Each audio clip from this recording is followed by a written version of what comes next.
Welcome everybody to this beautiful early morning, late evening in February 2021. We made it past 2020. Let's hope for a better year ahead. This is Weekly Quantum World Detangled, Season 3, Episode 1.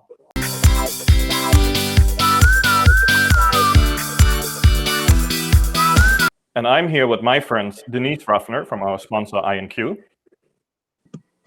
Hi everyone, Denise Ruffner, VP of Business Development from INQ, wearing my INQ sticker to look like Tommaso, who's wearing an Entropica t-shirt.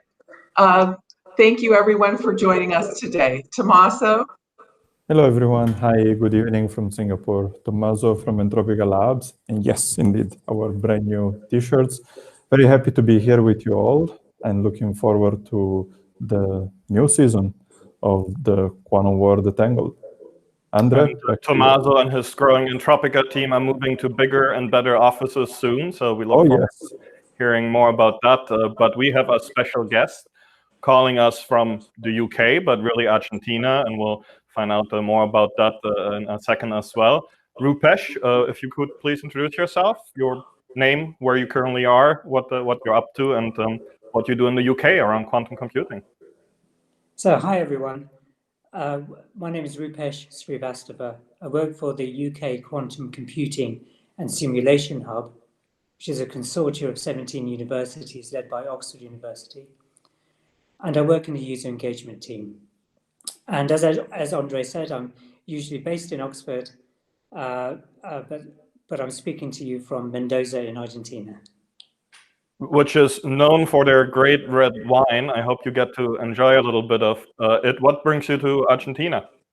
It's a personal thing, really, which is to give support to my wife's parents who are in need right now. And I saw on your LinkedIn that that is something very important for you. Family, you also started something called the Mindful Joy Summit. Could you talk about that? That's right. Yes. So I have a checkered history. I cared for my late father for 6 years. And in 2020, my wife and I, we organized something called the Mindful Joy Summit to try and spread inner peace and awakening to joy in your daily life, which we brought to 70 countries. So it was a great success, but we did it to help people, especially in the pandemic. And that uses meditation, mindfulness, yoga techniques, or many different techniques. We had 35 speakers, so something for everyone. Interesting. Certainly something we all need, and I, as an entrepreneur, try to focus on every day. Most of the time, I fail. I always get very excited when I see sailboats, ships, and you make a few references to that on your LinkedIn. Are you a sailor, or is that just an analogy that resonates? I wish I was in real life, but I grew up with Star Trek. So always wanted to explore the unknown. So that's really what it refers to. Excellent. And modern sailboats are starting to look more and more like starships, and maybe quantum can help beam us up to the next bridge in the stars. So let's learn more about your work, your goals, and your efforts in the UK. Denise, please take it away. Well, Rupesh, thank you so much for being on this show. I met you a couple years ago, and I've always loved working with you. I worked with you on a program called NKIT, and NKIT has evolved, and I thought maybe you could talk to the audience about NKIT and the second phase of the program that you're working on now. Sure. So back in 2014, the UK launched, amongst the first in the world, a very ambitious program, which is called the National Quantum Technologies Program. And it created 4 quantum hubs. So think of it like this. The UK has had many decades of excellence in quantum science. So can you bring the benefits of that into wider society? And what would that look like?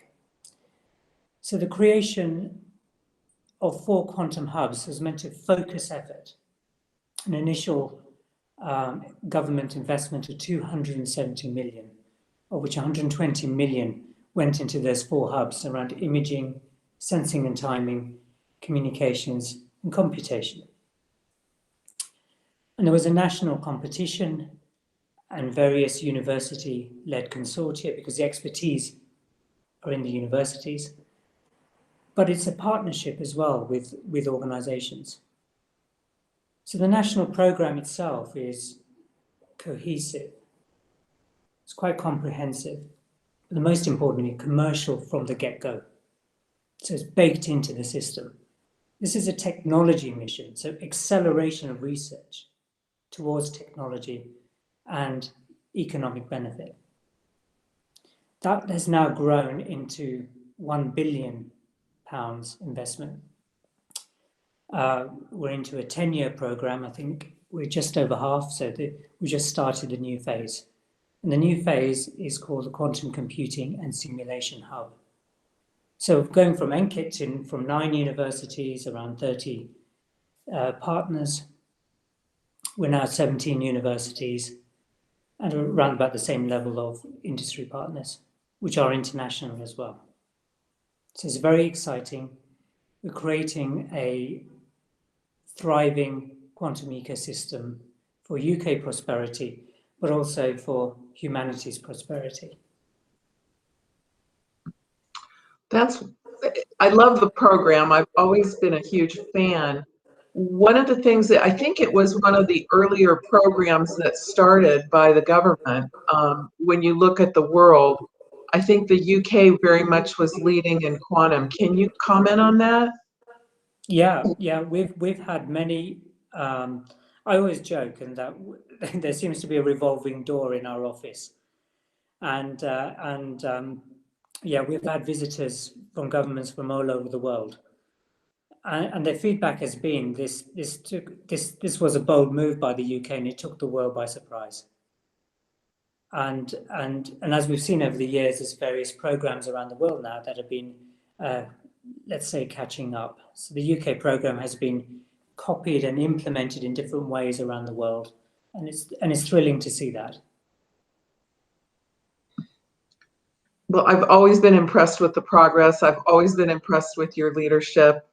So it's great to stay in touch, and I'm going to hand you over to Tommaso now. Thank you, Denise, and thank you, Rupesh. Yeah, is of course very fascinating. Also a big fan of what the UK has been doing.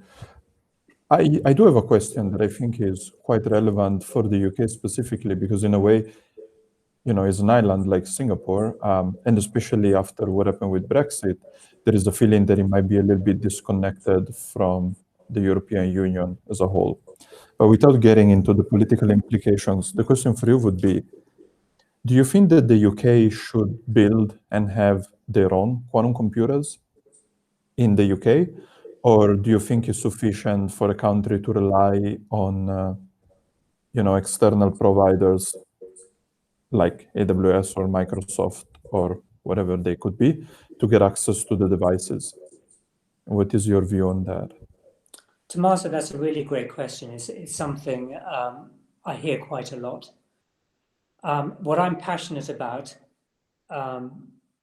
is the UK must definitely build its own quantum computers, plural. But also it needs to collaborate. So a great example of that is the partnership with IBM Q, which was facilitated at the time by NKIT, the first hub. So what that means is you need early access to quantum computers, not just for research, but to train people, to educate, to get the quantum workforce going, to get industry quantum ready. Okay? But this is what is so wonderful about quantum computing, especially, is brand new. How do you make a qubit? Lots of ways, as you well know.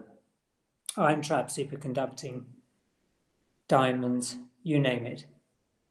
So we don't know. There isn't the equivalent of the transistor like there is today in modern phones and things. So we don't know which technology is going to win. Will it be silicon? Will it be ion traps? Will quantum computers find their own niche? So the UK has a lot of government investment, but in comparison to the States, it needs to improve its inward investment from the investor community. But it makes some of the best qubits in the world. And my position is very simple. If you're going to be bold, if you're going to show leadership, see it through. Build scalable early quantum machines.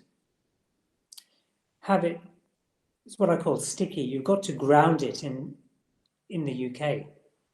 And of course, collaborate and have access to other quantum machines. But we're also seeing in the world, if I may just touch upon this briefly, the geopolitical landscape is changing rapidly. So I think you have to have quantum computers on your soil, homegrown and foreign as well. In fact, thanks for the last comment. I was going to ask a follow-up question, which is exactly related to that. Whether you see, or whether you believe there is a threat moving forward for any country, not only the UK, in the sense that if they don't have their own quantum computing capabilities, they might end up being cut off from access. If something major or maybe not even that major happens. At the end of the day, quantum computing can have military applications, and it's not completely unreasonable, to imagine a future where, the US maybe, or maybe the EU will stop or will forbid access to any country that is not part of the bloc. And actually, I wanted to interject. That was a question I've been wondering about, whether countries are going to focus on their national computers, whether they're going to also look at performant computers. So maybe in your answer, you could address that as well. Okay, so it is complicated, and it is changing all the time. I just want to make a point, which is that quantum computing, sits alongside classical, sits alongside neuromorphic computing as well. The interesting question is, are they competitors or are they collaborators? And you'll get innovation when you collaborate. So I'm looking to a hybrid future.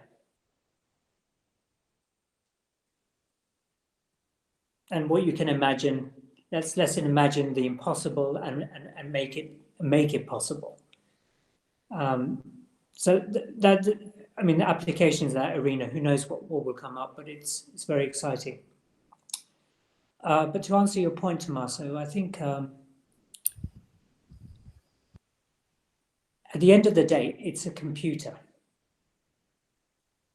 And we have those ethics questions right now. So in the UK, we call that responsible innovation. And we've been supporting that for many years. And it's very cool to see right now with many CEOs joining the debate on quantum ethics. But the point is, here's a scenario. So something that was developed in the first hub, which was Elham Kashefi's group in Edinburgh, something they call blind quantum computing. I was working on that for many years here in Singapore. Beautiful technology. Yeah. Right. So it's a very interesting concept, but it raises various issues. If I submit an algorithm over the cloud, okay, I'm not sure exactly where in the internet is being passed through to get to the destination. So I don't know who's tapping in.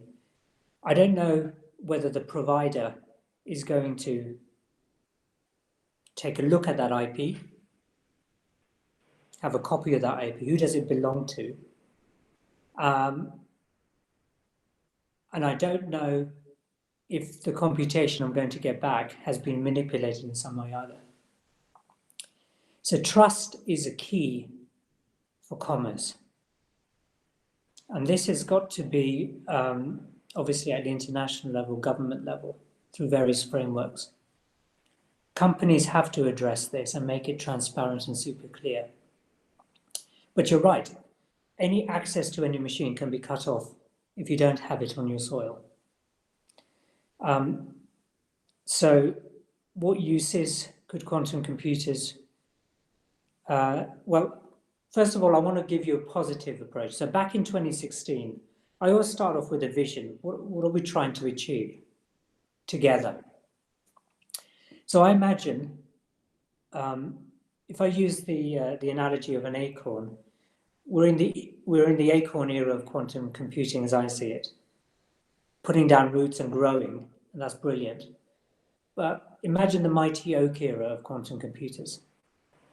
What would the world look like? So I imagine a child reading whatever's passing for books in the future and is puzzled.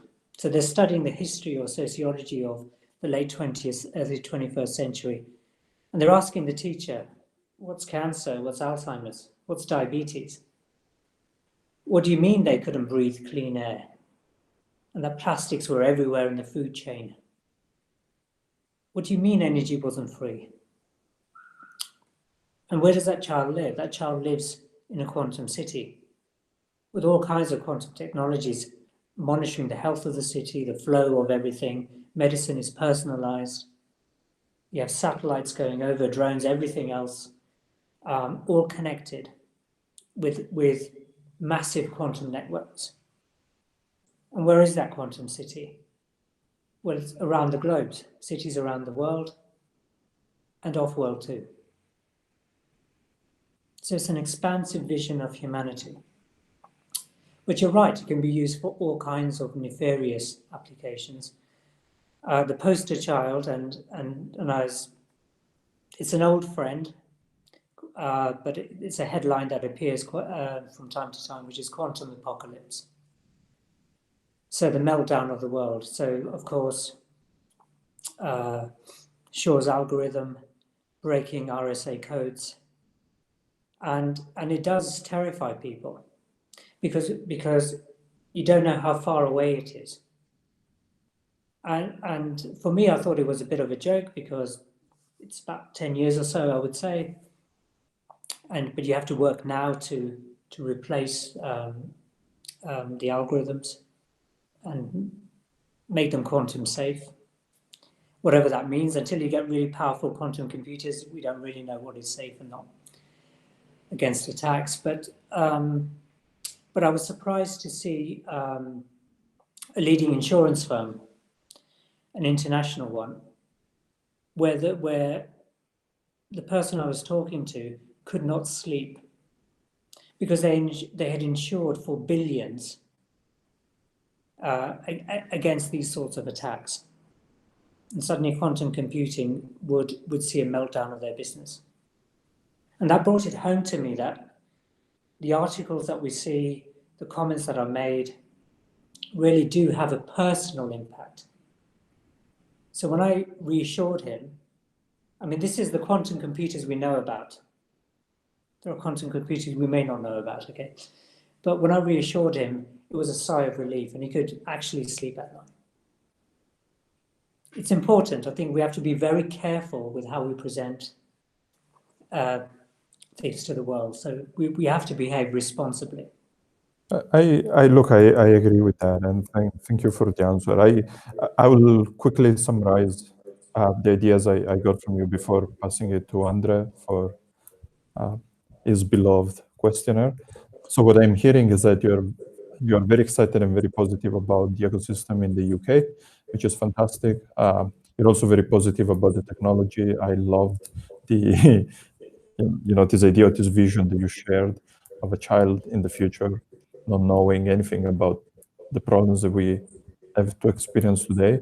I also make a good point about being very careful in the way that we present the technology to the world. Yeah, thank you. I hope I managed to summarize all the ideas that you shared. Thank you, Tommaso. That was great. Yeah, thanks to you. André? You take it from here. The only thing more beloved than Tommaso's new haircut. I love the clean sideburns, my friend. The muscle-bruised, quantum-adapted questionnaire, Rupesh, down from 12 to 6 questions for the new season. The goal here is, you've been speaking from the heart and with a lot of vision.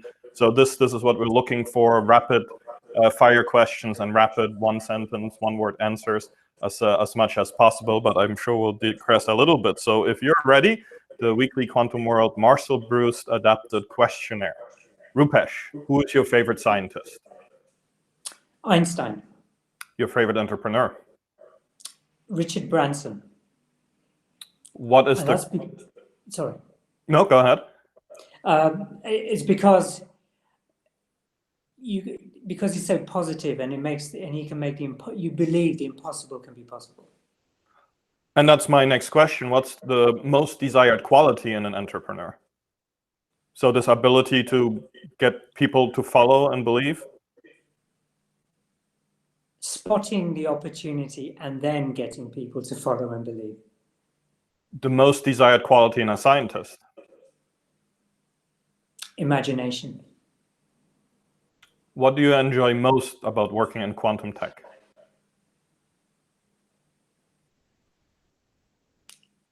Being part of a much bigger team of amazingly talented people creating the future.